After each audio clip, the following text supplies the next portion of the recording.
नमस्कार, दोपहर की नंबर 1 डिबेट में आपका स्वागत है। मैं हूं आपके साथ हिमांशु दीक्षित। ममता बनर्जी बार बार दंगे का डर आखिर क्यों दिखा रही हैं? क्या बार बार ममता बनर्जी रामनवमी के दिन दंगे की बात कर मुसलमानों को डरा रही हैं? एक तरफ ममता बनर्जी दंगे की बात कर रही हैं तो दूसरी तरफ गौमूत्र की बात कर हिंदुओं और गौ माता का अपमान भी कर रही है। रामनवमी से ठीक पहले ममता बनर्जी बीजेपी पर आरोप लगा रही हैं कि वो रामनवमी को दंगा करवाएंगे। साथ ही मुसलमानों से अपील भी कर रही हैं कि अल्लाह का नाम लेकर इबादत करो, उनको बाहर निकालने की प्रार्थना करो और अपना दिमाग ठंडा रखो। क्या ममता बनर्जी अल्लाह के नाम के सहारे मुसलमानों को भड़का रही हैं? क्या दंगे का डर दिखाकर ममता बनर्जी मुस्लिम वोट बैंक की राजनीति कर रही हैं? बीजेपी ममता के सांप्रदायिक बता रही है उनको और आरोप यह लगा रही है कि ममता हिंदुओं का अपमान कर रही है और समाज को बांटने का काम कर रही हैं। और आज इसी पर हम बात करेंगे, लेकिन उससे पहले एक विस्तार से रिपोर्ट आपको दिखाते ताकि आप समझ जाएं कैसी बयानबाजी हो रही है।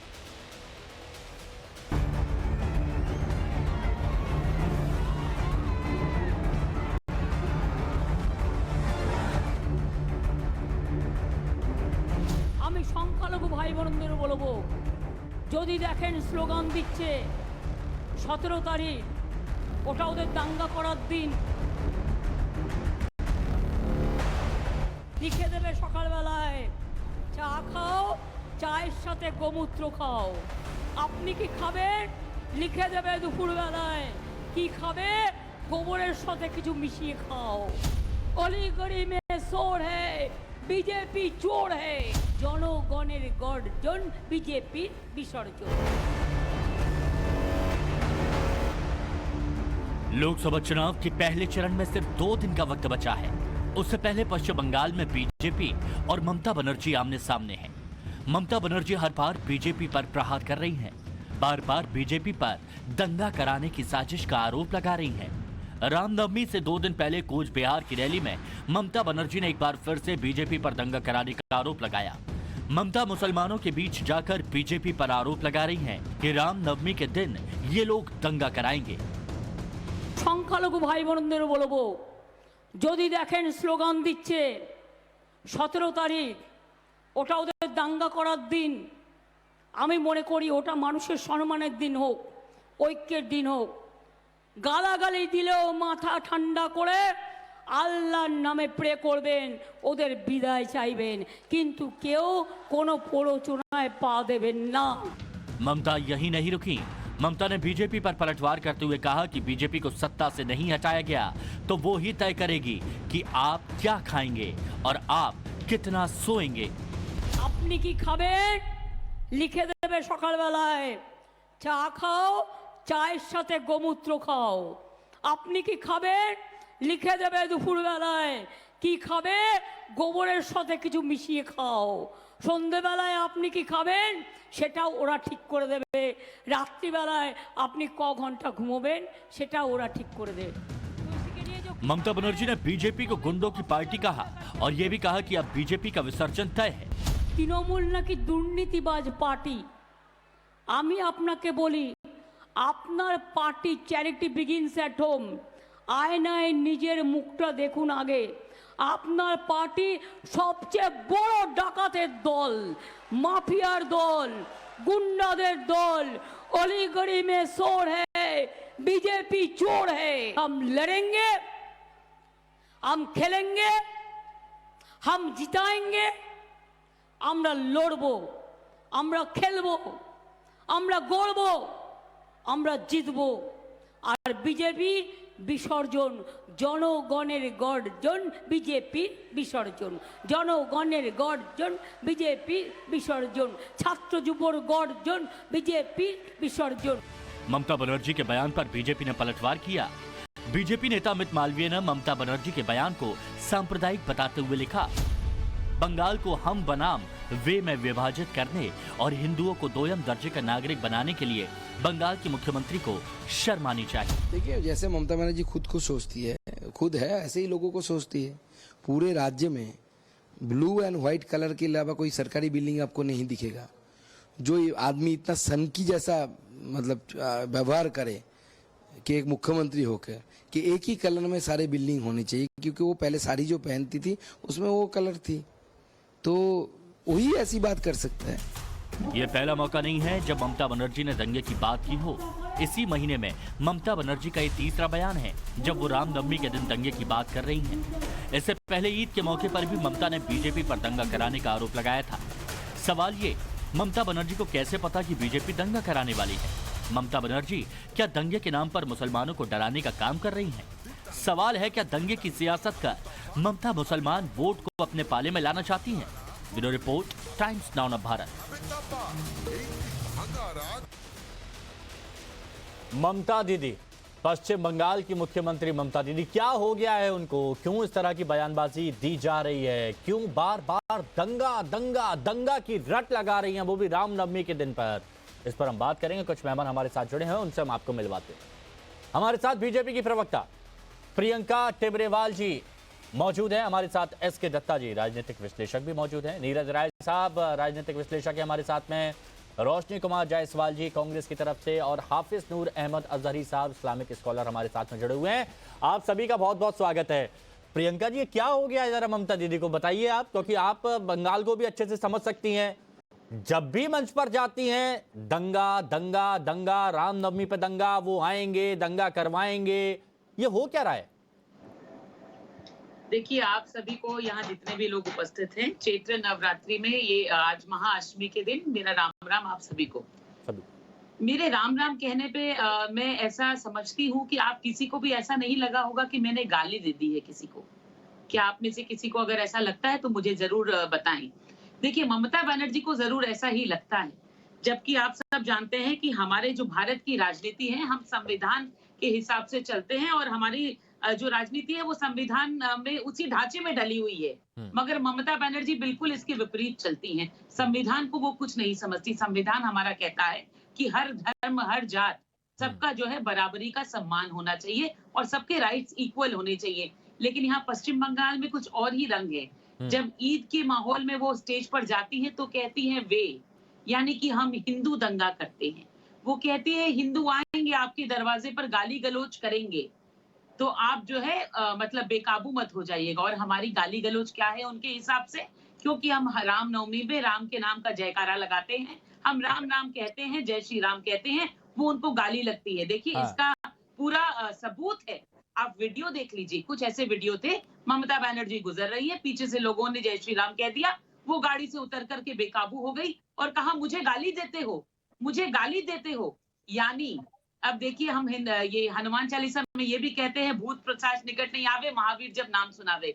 तो ममता बनर्जी को राम का नाम जो है वो गाली लगता है। तो आप देख लीजिए कि उनकी गिनती जो है वो इंसानों में होनी चाहिए या पिशाचों में होनी चाहिए। हाँ। और दूसरी बात, एक धर्म को आप इतना नीचे गिरा देती हैं, कैसी हिंदू हैं आप? मैं आपसे नहीं कहती कि हमें कुछ ज्यादा दे दीजिए क्योंकि आपका सरनेम जो है वो बैनर्जी है और आप ब्राह्मण हैं या हिंदू हैं, मगर मैं ये कहती हूँ कि एक मुख्यमंत्री होने के नाते दोनों ही जातियों को बराबर का सम्मान दीजिए।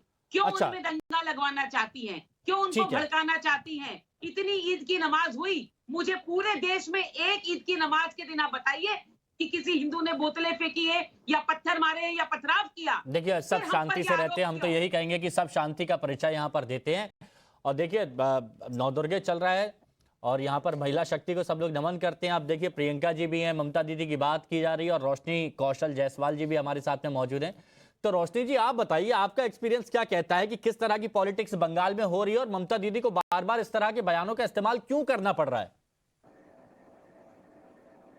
दुर्गाष्टमी की आप सभी को बहुत बहुत शुभकामनाएं। जैसे कि महिलाओं को आजकल हर जगह कहीं ना कहीं उनके बयानबाजी की वजह से ट्रोल किया जा रहा है। ममता बनर्जी जी को भी उन्होंने जो बात कही है वो सिर्फ और सिर्फ भाजपा का चरित्र जानकर कही है। आप देखेंगे कि 2019 में किस तरह से भाजपा ने चुनाव जीतने के लिए किसी भी हद तक जाने की कोशिश की। पुलवामा में 350 किलो आरडीएक्स कहां से आया, आज तक इस बात का खुलासा नहीं हुआ है। और जिसने इस पे प्रश्न किया है उसके ऊपर एफआईआर हो जाती है भाजपा की तरफ से। तो मैं पूछना चाहती हूँ कि 2024 में जब इलेक्शन का समय है, ममता बनर्जी ने अपने लोगों को जब कहा कि सावधान रहिए क्योंकि भाजपा कुछ भी कर सकती है, ये पहली बार नहीं है कि भाजपा ऐसा कुछ करने वाली है या करने का सोच रही है।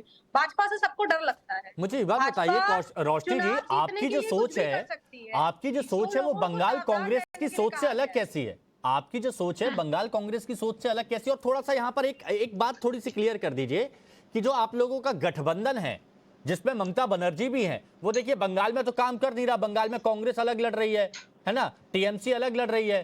कांग्रेस खुलकर टीएमसी और जो ममता बनर्जी जो बार बार दंगा शब्द इस्तेमाल कर रही है उसका भी विरोध कर रही है, लेकिन आपकी सोच अलग कैसी है? सोच अलग नहीं है। भाजपा से सबको डर लगता है। चुनाव जीतने के लिए भाजपा अधीर रंजन बाबू कहीं भी जा सकती है, कुछ भी करवा सकती है। तो भाजपा आतंक करता है, मतलब वो झूठ कह रहे थे। चीजों को देखने मतलब के बाद ममता बनर्जी ने लोगों से आग्रह किया है नहीं, यानी कि वो अभी दुर्गा अच्छा अष्टमी एक चल मिनट, रहा नहीं है, प्रियंका जी बात, रामनवमी प्रियंका के जी दिन थोड़ा कुछ सा भी रुकिए करवा ना, सकती है भाजपा। प्रियंका जी पहले आप लोग- बात कंप्लीट सुन लेते हैं। हाँ बात सुन लेते हैं, रोशनी जी क्या कह रही है? हाँ जी, प्रियंका जी जब बोली थी तो मैं बीच में हाँ, बिल्कुल बोलिए, भी नहीं बोलिए, बोली बोलिए, थी, तो बोलिए लेकिन रोशनी प्रियंका जी के अंदर धैर्य नहीं है नहीं बोलिए कि वो रोशनी जी, सामने आप वाले को बोल बोलिए। लेने। चलिए हाँ। भाजपा चुनाव जीतने के लिए कुछ भी कर सकती है। अभी ये फिर बोल रही है, इनको बोल लेने हाँ, दिया जाए बोलिए। या तो। हाँ हाँ अरे पहले तो आप पढ़ाई लिखाई करके आइए, आपको अपनी पार्टी का स्टैंड ही नहीं नहीं मालूम। नहीं नहीं ठीक है, वो रोशनी Excuse नहीं, me, रोशनी पढ़ाई अपना स्टैंड ले लिखाई रही है। आप करके आइए। आपको जो रटा रटाया चीजें दी जाती हैं, आप लोग हर डिबेट में वही बोलते अच्छा हैं। ठीक है जो सही ठीक है वो रोशनी, सही है। यहाँ पर आपने अधीर रंजन चौधरी के स्टैंड से थोड़ा सा अलग अपना व्यक्तिगत स्टैंड बताया। कांग्रेस की तरफ से आप अपनी बात रख रही हैं। मुझे एक पॉइंट और बताइएगा कि ममता बनर्जी जो बार बार ये कह रही हैं कि वो ही लिखेंगे कि आप क्या खाओगे, सुबह चाय के साथ गौमूत्र पियो, लंच में गाय का गोबर खाओ, मतलब ये आपको जस्टिफाई सही लग रहा है? ये आपकी राय क्या है? भाजपा अगर चुनाव जीत गई 2024 में तो वो लोकतंत्र खत्म कर देगी। ये हर जगह बात चल रही है, डिक्टेटरशिप लागू हो जाएगी। ये गौमूत्र वही की decide बात, करेंगे कि आप इसमें क्या लोकतंत्र कहां से आ गया? देखिए, लोकतंत्र खत्म होने के डर तो हर किसी को है कि अगर 2024 में भाजपा जीत गई तो लोकतंत्र खत्म होना तय है। तो वो डिसाइड करेगी कि कौन क्या 2024 में खाएगा कौन क्या पिएगा, और उसमें भी सिर्फ गौमूत्र या गोबर की बात होगी। देखिए, 80 करोड़ लोग अगर 5 किलो राशन के मोहताज है तो भारतीय जनता पार्टी की देन, ये किसी और की देन नहीं है। हमारे देश को अरे खोखला बात करने क्या चल का रही है यहाँ पर पूरा कि श्रेय 80 भारतीय करोड़ जनता लोग पार्टी को अगर जाता है। मोहताज हैं, 80 करोड़ लोग, तो उसमें गौमूत्र और गोबर की बात कहां से आ गई? देखिए, ये ममता बनर्जी जी का वाक्य है, उन्हें जो लगा उन्होंने बोला। इसमें मुझसे अगर आप टिप्पणी पूछेंगे कि उन्होंने मैं बोला कांग्रेस है का तो क्यों स्टैंड, क्योंकि बोला है, कांग्रेस तो वहां कैसे पर बोला खुलकर है। मुखालफत कर रही है, कांग्रेस खुलकर टीएमसी के विरोध में वहां पर खड़ी है, और कांग्रेस लगातार ये कह रही है कि ये सिर्फ डर की सियासत कर रही है ममता बनर्जी। इसीलिए मैंने आपसे आपका स्टैंड पूछा। अब जरा नीरज राय जी से भी बात कर लेता हूं, सभी मेहमानों से भाजपा जो कर रही है, थोड़ा सा रुक जाइए प्लीज, मैं सबसे बात कर लूं, उसके बाद दोबारा से आ जाऊंगा आपके पास। नीरज राय जी, ममता बनर्जी मुख्यमंत्री हैं, लेकिन बार बार सार्वजनिक मंच से आके बार बार दंगे की बात करना, बार बार रामनवमी का नाम लेना, ये कहना कि वो आएंगे, बयानबाजी करेंगे, आपको भड़काएंगे, ये सही है? जी, बिल्कुल बिल्कुल। देखिए, ममता बनर्जी जी जो है प्रदेश के मुख्यमंत्री, और उन्होंने अभी कहा है कि दंगा होगा और हमारे ऊपर ब्लेम लगेगा। वो इस बात पे बोला है कि हमारे देश के प्रधानमंत्री अपने काम के दम पे वोट मांगने की बजाय सनातन पे खतरा, और कह रहे हैं कि रामनवमी के दिन जब आप सज धज के निकलेंगे कुछ भी हो सकता है। यह चीजें प्रधानमंत्री के मुंह से शोभा नहीं देती है। और ममता बनर्जी ने वही कहा है जो 2016 से साल दर साल वहां पर होता आया है। यह एक राजनीतिक स्टैंड दोनों पार्टियां कर रही हैं। तो प्रधानमंत्री को कब से होता आया है? क्या आपने कहा कब से होता आया है? 2016 से ही ज्यादा वहां पे चलता रहा बंगाल है, में? ऐसा भी नहीं है। बंगाल में? हाँ, तो 2016 से पिछले साल ममता भी बनर्जी क्या कर रही है वहां पर?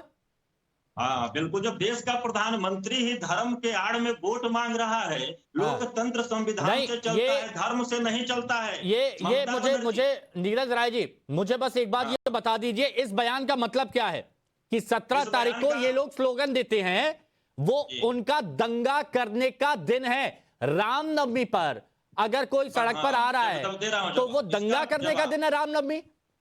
हाँ, इसका जवाब ये है कि राम के नाम को बेचकर काम के दम पे वोट न मांगने वाले किसी उस प्रदेशों में जहां पर की इनकी सरकारें नहीं है वहां पर चलता है। और 2021 मुझे का ये वहां बताइए, विधानसभा नीरज राय जी, देखिए बहुत ना। स्पष्ट सवाल पूछ रहा हूं, बहुत संक्षेप में स्पष्ट सवाल पूछ रहा हूं, सुनिए ना जवाब राय देता साहब, हूं। बहुत स्पष्ट सवाल संक्षेप में पूछ रहा हूं।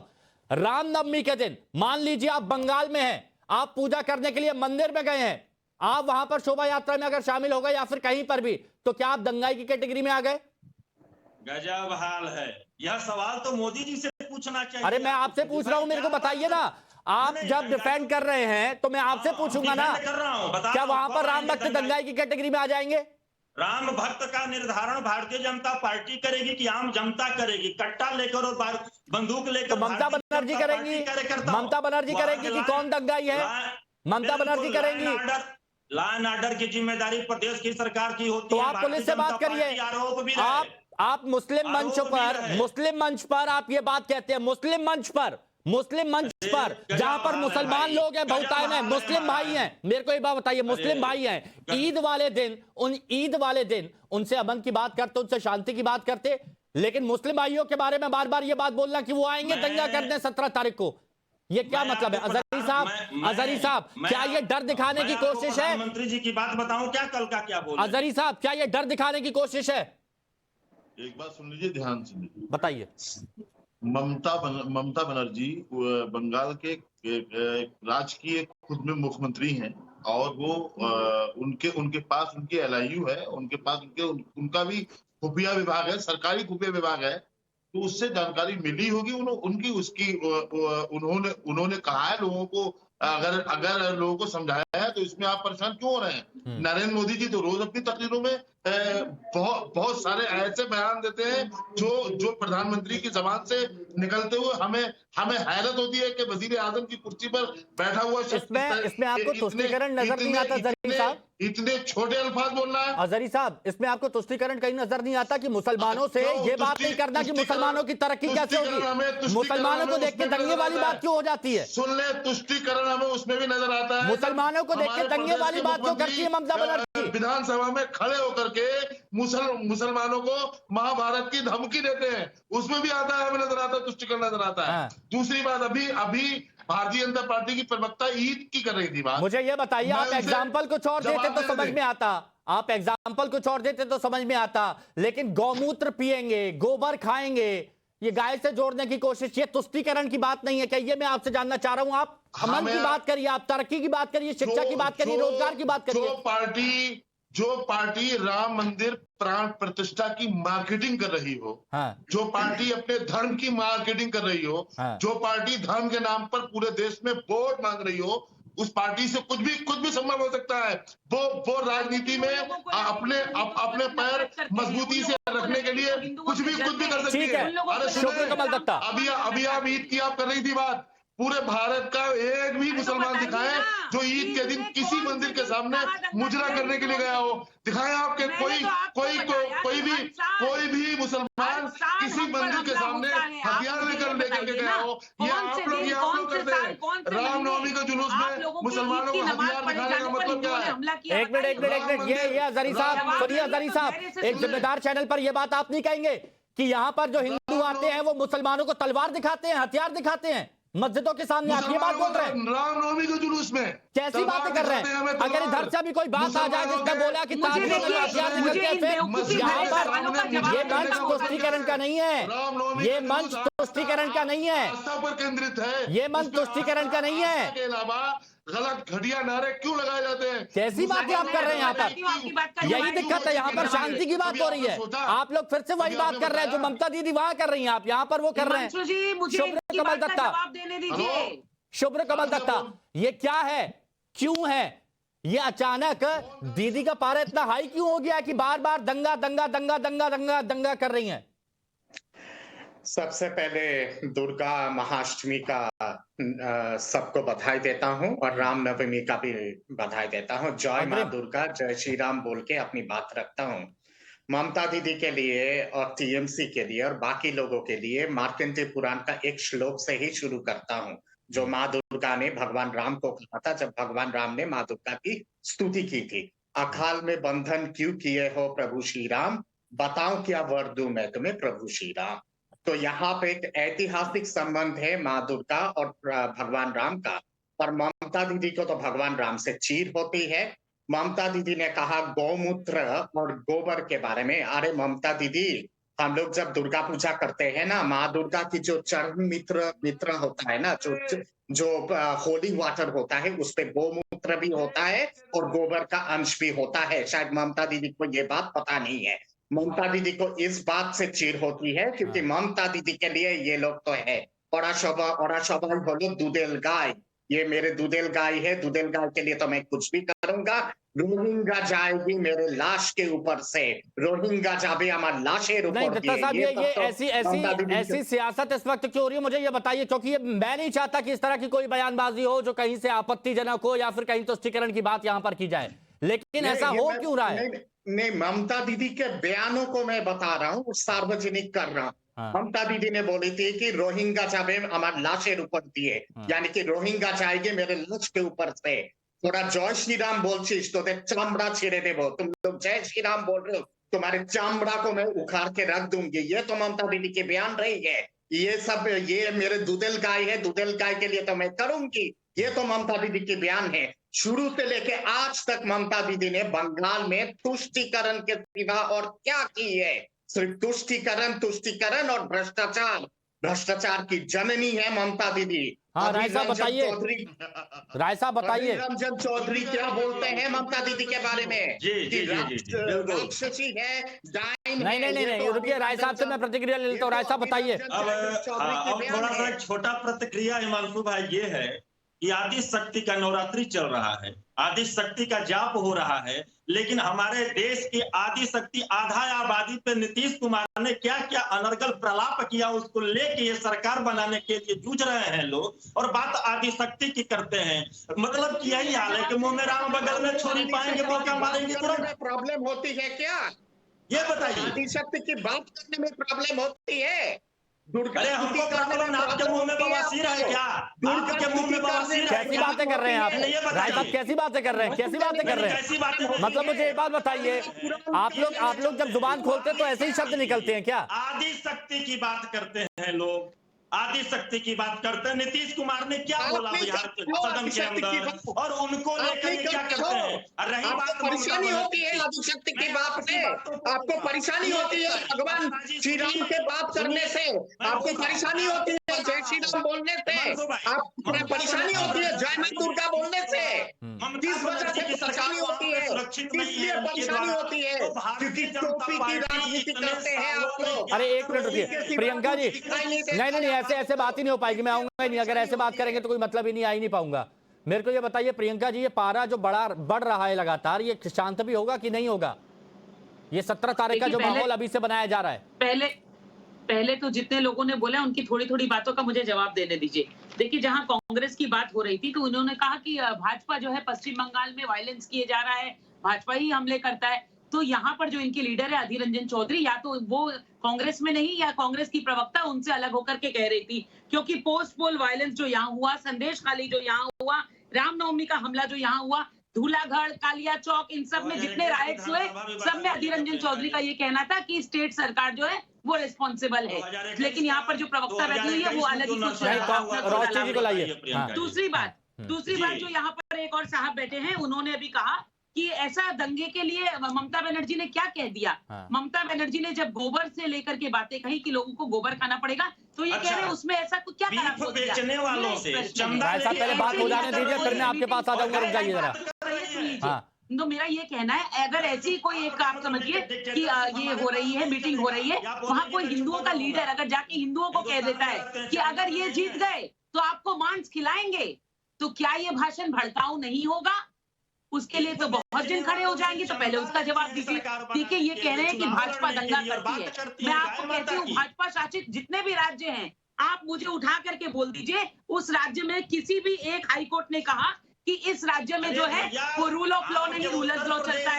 आप मुझे बताइए, वैसे किसी भी एक राज्य में संदेश खाली जैसी घटना हुई हो, आप मुझे ये बताइए, वैसे किसी भी एक राज्य में, सुन लीजिए ना, आपको सुनते हैं ना, आपकी बात सुनते हैं। आप मुझे ये बताइए कि भाजपा शासित किसी भी एक राज्य में इस तरह से हिंदुओं का या नागरिकों का पलायन हुआ हो जो पश्चिम बंगाल में हो रहा है, उसके बावजूद ये कहते हैं कि आप राम का नाम बेच रहे हैं। अरे राम तो हमारी रग रग में बसता है। अच्छा, पॉइंट टू पॉइंट जवाब ले लेते हैं, एक मिनट पॉइंट टू पॉइंट जवाब ले लेते हैं, point two point. Priyanka ji, सबसे पहले जो आपने रोशनी कौशल जायसवाल जी से पूछा, रोशनी जी मुझे ये बता दीजिए, ममता बनर्जी के साथ हैं आप या फिर आप अधीर रंजन चौधरी के साथ हैं, कांग्रेस के साथ हैं बंगाल में?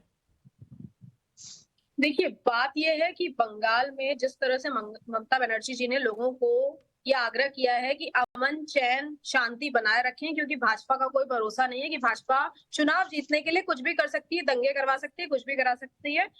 और 2019 में जिस तरह से भाजपा ने इलेक्शन जीतने के लिए जो मुसलमानों को डर दिखाने की कोशिश है, वो नहीं है, सबसे वाकिफ है। तो ममता बनर्जी जी ने जो बयान दिया है वो अपना उनका पर्सनल व्यू है, और इसमें अधीर रंजन चौधरी जी का जो आप बोल रहे हैं उनका अपना व्यू है। नहीं, लेकिन बंगाल में तो कांग्रेस को लीड वो कर रहे हैं ना, बंगाल में कांग्रेस को लीड वो कर रहे हैं ना, इसीलिए मैंने पूछा। देखिए, हमेशा से कांग्रेस ने अमन चैन शांति को ही सपोर्ट किया है और लोगों से आग्रह किया है कि अमन चैन और शांति को ही, धर्म के आधार पर बातें नहीं करते, हम लोग विकास की बातें करते हैं। आप लोग धर्म के नाम पर सनातन की बातें करिए, लोगों को भड़काने का काम करके हम लोग धर्म की बात नहीं करते। हम लोग अपने काम पे भरोसा रखते हैं और अपने काम पे ही वोट मांगते हैं। धर्म के नाम पर नहीं, अरे सनातन है तो ये मुस्लिम है, तो इस नाम पे हम लोग ना आज तक वोट मांगे हैं, ना ही आज तक इसके बाद वोट मांगेंगे। धर्म के नाम पर वोट मांगने का काम भारतीय जनता पार्टी का है, आप लोग करिए, आप लोग इसमें मांगे। ये नहीं पूछती, ठीक है, ठीक है, ठीक है। मुझे बस ये जानना था, क्योंकि यहाँ पर देखिए अजहरी साहब हैं, अजहरी साहब हैं यहाँ पर, और देखिए अजहरी साहब से मेरी जब भी बात हुई है तो मुस्लिम समाज की बात होती है, ये कहा जाता है कि उनको हमेशा से दबाने की कोशिश की जाती है, या फिर एक मिनट प्रियंका जी, अजहरी साहब जब हमारे साथ में है, अजहरी साहब तुष्टीकरण की बात चलिए हटा दीजिए, लेकिन मेरा ये मानना है कि जब कोई नेता मुसलमानों के बीच में जाए, मुस्लिम समाज के बीच में जाए, तो उनकी तरक्की की बात करे, उनकी शिक्षा की बात करे, उनके रोजगार की बात करे, उनको सक्षम बनाने की बात करे तो बहुत अच्छा लगता है। लेकिन जब बार बार डर दिखाया जाए उनको, जब बार बार उनको ये कहा जाए कि भाई ऐसा हो जाएगा अगर वो आ जाएंगे, तो वैसा हो जाएगा, संविधान बदल जाएगा, दंगे हो जाएंगे, तो ये गलत आपको लगता है कि नहीं लगता? क्योंकि आप लोग उम्मीद करते हैं कि कुछ और मुद्दे पर बात हो, लेकिन मुद्दा तो हमेशा एक ही रहता है, तुष्टीकरण का। ये तुष्टीकरण की बात ही नहीं है। तो ये तो उन्होंने अमन और सुकून और अपने प्रदेश के लॉ एंड ऑर्डर को देख करके ये बातें कही है, समझाया है उन्होंने। ये तुष्टीकरण कहा? तुष्टीकरण तो वो लोग करते हैं जो कहते हैं कपड़े से पहचान लिया जाएगा, वो लोग करते हैं तुष्टीकरण की राजनीति, जिन्होंने राम मंदिर प्राण प्रतिष्ठा को राजनीतिक मुद्दा बना दिया। वो लोग कर रहे हैं, तुष्टीकरण की बात कर रहे हैं। आप उसके लिए आप बोलिए, सच बात कहने की ताकत आप रखिए। मतलब राम मंदिर में अगर आप प्राण प्रतिष्ठा करने आप चले गए, देश के साधु संतों ने, आप यहाँ पर चलिए एकता की बात कर रहे हैं, आप यहाँ पर एकता की बात कर रहे हैं, इसका मतलब ये नहीं है कि आप अपने धर्म की, आप यहाँ पर चलिए एकता की बात कर रहे हैं, सुनिए ना। लेकिन बार बार रामनवमी को दंगे से जोड़कर बताना, बार बार रामनवमी पर दंगे से बताना, दंगे से जोड़ना, ये क्या है? आप एक तरफ के वोटों के लिए, आप एक तरफ के, अजहरी साहब सुन लीजिए ना, अजहरी साहब एक मिनट सुन लीजिए ना, आप एक तरफ के वोटों के लिए दूसरे की भावनाओं को आहत तो नहीं कर सकते ना। गौमूत्र गोबर, बार बार गौमूत्र गोबर की बात करते हैं, जबकि जानते हैं, एक मिनट, जबकि जानते हैं कि हिंदुओं में गाय को एक क्या स्थान दिया गया है। अरे अनुराग जी, इधर उधर हिमांशु अनुराग जी, हिमांशु नाम बताया करिए। हाँ, हिमांशु भाई बताइए, सुन ले आप। पूरे भारत में एक भी मुसलमान किसी मंदिर के सामने अपना झंडा लेकर गया हो ईद के दिन, या उसने नारे तकबीर की सदाएं लगाई हो, आप वही देखना चाहते हैं, आप वही देखते हैं जो आप देखना चाहते हैं। हम तो यहाँ पर देखते हैं कि हिंदू मुसलमान सब एकता के साथ रहते हैं, ताजिए पर भी सब लोग साथ में रहते हैं, आपको पता नहीं क्या दिखता है। हिमांशु भाई, अपने समाज को समझाएंगे क्या आप देश के अमन के लिए, देश के लॉ एंड ऑर्डर को बाकी रखने के लिए आप लोग होशियार रहिएगा। ये लोग चुनाव के बाद कुछ भी करा सकते हैं। अच्छा, आप बोल रहे हैं चुनाव के बाद कुछ भी करा सकते हैं, ममता दीदी बोल रही है चुनाव के पहले कुछ भी करा सकते हैं। भैया कहां से पता चल रहा है, बताइए ना। अरे खुफिया इनपुट कौन है, आपको पता है कौन कराएगा? आपके पास जानकारी है, पकड़ के जेल में डालिए उसे। कहां से पता चल रहा है? जेल में डालिए। अरे मान जाओ भाई, कहते हैं ना, जो चोर है वो डोली के सर में चल रहा है। बनर्जी को तो ये कौन करा रहा है ये बताने की जरूरत नहीं है। भारतीय जनता पार्टी ही ऐसी पार्टी है जो देश में नफरत फैला रही है। अच्छा, और ये खुलेआम जो बयानबाजी यहाँ पर की जा रही है, कहीं पर विकास की बात करें तो वो आपको हजम नहीं होगी, लेकिन यहाँ पर हिंदू मुसलमान, कहीं पर हिंदू मुसलमान की बात करें तो आपको बहुत अच्छा लग जाएगा। प्रियंका जी, मेरी बात सुनिए। हाँ बोलिए प्रियंका बोलिए। एक मुख्यमंत्री को क्या करना चाहिए था, अगर उन्हें इस तरह की इंफॉर्मेशन मिली कि दंगा होगा, तो इलेक्शन कोड ऑफ कंडक्ट लगा हुआ है, तो ईसीसी के तहत उनको इलेक्शन कमीशन को इस बात की जानकारी देनी चाहिए थी कि ऐसा मेरे सुनने में आया है। मगर जो सिर्फ ढकोसलेबाजी और बयानबाजी करती है, क्या इलेक्शन कमीशन को इस मामले में संज्ञान नहीं लेना चाहिए? एक मिनट, शुभ्र कमल दत्ता, ये जो साहब यहाँ प्रियंका बैठे जी, थे, इन्होंने शस्त्र पूजन पर प्रश्न उठाए हैं। तो कोई बात नहीं, ये मुसलमान है, ये हिंदू का धर्म नहीं जानते कि शस्त्र पूजन भी जो है वो हमारे शास्त्रार्थ में लिखा गया है। दशहरा पर होता है, मैं देखा है। क्वेश्चन करना चाहूंगी कि आपके मुहर्रम के समय जब आप अच्छा एक लोग रस्ते पर मिनट, निकलते नहीं हैं ये और पॉइंट कुछ देखिए सवाल बहुत वैलिड है, करते बहुत सारे लोग ये पूछ भी रहे हैं, बहुत सारे लोग ये पूछ भी रहे हैं। कि आप ये शस्त्र प्रियंका जी एक क्यों निकले हैं? मिनट, शुभ्र कमल दत्ता जी मुझे एक बात बताइए कि बार बार दंगे की बात करना, वो भी ऐसे वक्त पर जब चुनाव भी हैं, बहुत सारी गाइडलाइंस हैं, उनका पालन यहां पर करना होता है, और उसके बाद त्योहार भी आ रहे हैं, अभी ईद निकली, अब रामनवमी भी है, और बार बार पश्चिम बंगाल की मुख्यमंत्री ममता बनर्जी दंगों की बात कर रही हैं। इलेक्शन कमीशन की यहां पर क्या भूमिका होनी चाहिए? इलेक्शन कमीशन को तुरंत इस बयान का संज्ञान लेना चाहिए और कठोर से कठोर कदम उठाने की आवश्यकता है। दूसरी बात यहाँ पे ये आती है कि तुष्टीकरण की जहां बात आती है, मैं नहीं कह रहा हूं, कलकत्ता हाईकोर्ट ने कहा है, जब माँ दुर्गा की जब भाषण की जब झांकी निकल रही थी मुहर्रम के साथ, तो उस दौरान पाबंदी लगा दिया गया था विजयदशमी पे माँ दुर्गा की झांकी को, और कलकत्ता हाईकोर्ट के न्यायाधीश ने ये बात कहा था कि ये सरकार एपीसमेंट पॉलिसी करना बंद करे, और इस सरकार की जिम्मेदारी है कि माँ दुर्गा की झांकी भी निकले और मुहर्रम का ताजिया भी एक साथ निकले। जिम्मेदारी बनती है कि शांतिपूर्वक दोनों चीज करवाया जाए। दंगा की जहां बात आती है, कलकत्ता हाईकोर्ट ने बंगाल सरकार के बारे में एक बार नहीं कई बार कहा है, किसी भाजपा प्रदेश रूल्ड सरकार के बारे में कलकत्ता हाईकोर्ट की टिप्पणी नहीं रही है। कलकत्ता हाईकोर्ट ने लगातार बंगाल सरकार। अच्छा, तो ये पूछ लेता हूँ राय साहब, आपका आवाज शायद म्यूट हो गई है दत्ता साहब। कहीं पे टीएमसी के एक तरह से गुंडे की तरह काम करते हैं। अच्छा ठीक है, ये तो रहा है। नीरज राय साहब, एक पॉइंट आपने उठाया कि 2016 से लगातार दंगे हो रहे हैं, 2016 से लगातार ऐसी परिस्थितियां बन रही हैं। आंकड़ों के साथ एसके दत्ता साहब ये बता रहे हैं कि कैसे न्यायपालिका की तरफ से सरकार पर सवाल उठाए गए, पश्चिम बंगाल सरकार की भूमिका पर सवाल उठाए गए, तो क्या वहां भी कुछ मिली भगत थी क्या न्यायपालिका से, कोर्ट से? नहीं, ये शायद दत्ता जी बता तो रहे हैं, लेकिन आधा अधूरी जानकारी बताने की बजाय पूरी जानकारी बताते। वहां पर पुलिस प्रशासन को निर्देश था कि दोनों का एक ही साथ अरे महाराज चुप रहिए, सुनिए पहले। आपने बोला तो मैं सुना ना, आपने बोला तो मैं सुना नहीं।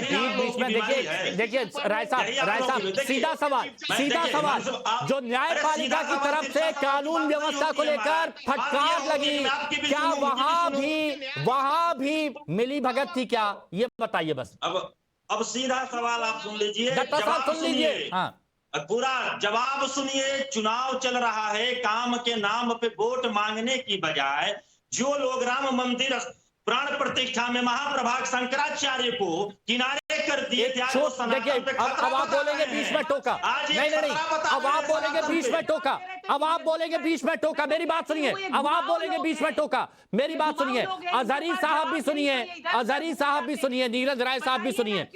मैं एक बार फिर से पश्चिम बंगाल की मुख्यमंत्री ममता बनर्जी का भाषण आपको सुनवाता हूं, सुनिए।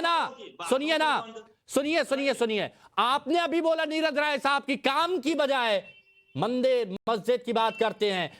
अब यहां पर ममता बनर्जी कहती हैं कि मैं अल्पसंख्यक भाई बहनों से कहना चाहूंगी कि 17 तारीख को वो स्लोगन देंगे, दंगा कराने आएंगे, चाय के साथ गौमूत्र पियो, लंच में किसी चीज के साथ गोबर खाओ, दंगा होगा। तो यहां पर कौन से विकास की बात की गई, यहां पर किस मुद्दे की बात की गई?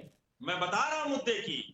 आप लोग जो है ना गौरव गाथा में इतना लीन हो जाते हैं कि प्रदेश के मुख्यमंत्री को आपकी प्रधानमंत्री बात से ऊपर कर देते हैं। आपके जवाब का नहीं, आपके सवाल का जवाब था ये। हमारे सवाल का जवाब था, ये चाइना नहीं है कि डिक्टेटरशिप चलेगा, कि कौन बताएगा मतलब आप कि हम हिंदू मुस्लिम की बात करें तो बहुत बढ़िया, आप हिंदू मुस्लिम की बात करें तो बहुत बढ़िया। नहीं, देश का मुख्यमंत्री करती है कि नहीं करती है बताएगा। देश संविधान आप रामनवमी पर दंगाई कहें किसी को तो बहुत बढ़िया। दिखाते हैं अरे रामनवमी पे किस नेता का लड़का जुलूस में शामिल होता है? दत्ता जी बता दें, महोदया बैठी है, ये भी बता दें। न्यायपालिका बिछी हुई है क्या? आप ये कह रहे हैं न्यायपालिका की तरफ से जो सवाल उठाए गए वो क्या था? न्यायपालिका ने क्यों सवाल उठाए?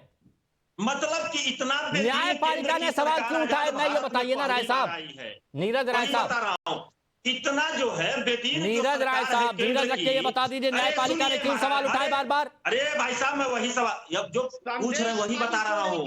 स्वघोषित सनातन की ठेकेदार जो पार्टी 10 साल से बैठी हुई है, अरे महाराज दत्ता जी को क्या हो जाता है? कलकत्ता हाईकोर्ट की बात कर रहे हैं ना? इनका ब्लड प्रेशर बढ़ जाता है बेचारे। न्यायपालिका की आप बात करते हैं, कलकत्ता हाईकोर्ट ने जो सवाल उठाए उस पर हिंदुओं के पलायन का बात आता है। एक चीज बताया जाए, 2021 में वहाँ पे दर्जनों से ज्यादा मंत्री ने अपनी बात को जो बोला है, जो कहा है, क्या टिप्पणी के लिए कहा है टिप्पणी आप मानने लायक हो, भाजपा बोलने लायक है संदेश खाली पे। ये दुर्भाग्यपूर्ण है कि आप अच्छा अजहरी साहब, चलिए ये सारी बात हो गई। अजहरी साहब देखिए, उत्पीड़न का ये भी एक हिस्सा है। अजहरी साहब, बहुत सारे लोग बोलते हैं अल्पसंख्यकों की बात आवाज दबा दी जाती है। मैं आखिर में आप ही के पास हूं और आखिरी में जवाब आप ही से लेना चाहता हूं। अजहरी साहब, आप क्या चाहते हैं? आप क्या चाहते हैं कि मुस्लिम समाज से जब बात की जाए तो क्या दंगों की बात हो या उनके विकास की बात हो? बस छोटा सा सवाल, छोटा सा जवाब दीजिए। बिल्कुल विकास की बात होनी चाहिए, दंगों की बात क्यों होगी? लेकिन चलिए यही हम कहिए कि ममता दीदी, सभी नेताओं को ये बात समझ में आनी चाहिए, सभी नेताओं की बात की। चलिए बहुत बहुत शुक्रिया आप सभी का हमारे साथ जुड़ने के लिए, इस चर्चा में शामिल होने के लिए। आगे बढ़ते रुक करते